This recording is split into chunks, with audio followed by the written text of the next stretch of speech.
Merhabalar dostlar. Şu an Almanya'dan Hollanda'ya konser için gidiyorum. Beni dinleyen bütün dostlara selamlarımı gönderiyorum. Ha bugün ha yarın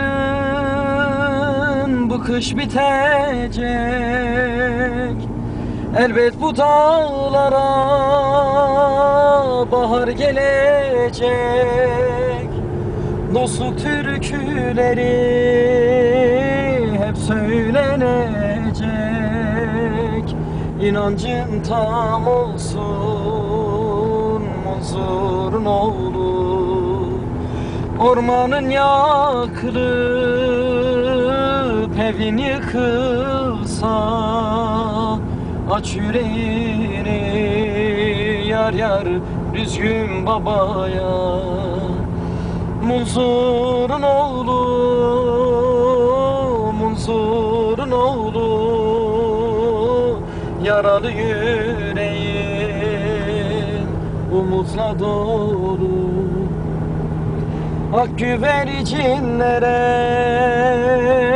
kapılmış gidiyor dağlara doğru, yar yar Munzurun oğlu. Ah ne daye, ne daye, çen saniye ve gurbet el hal yamane,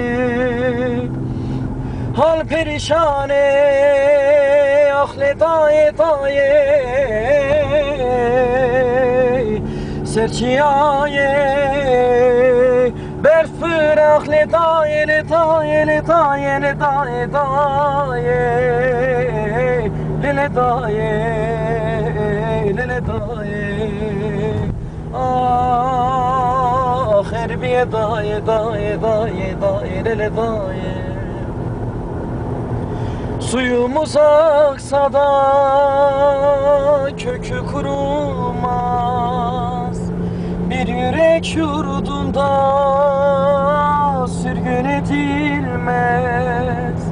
Namert kurşununa adres yazarsa, vurulmuş yürekte isyan durulmaz. Munzurun oğlu, Munzurun oğlu, yaralı yüreğim umutla dolu. Ak güvercinlere kapılmış gidiyor dağlara doğru, Munzurun oğlu.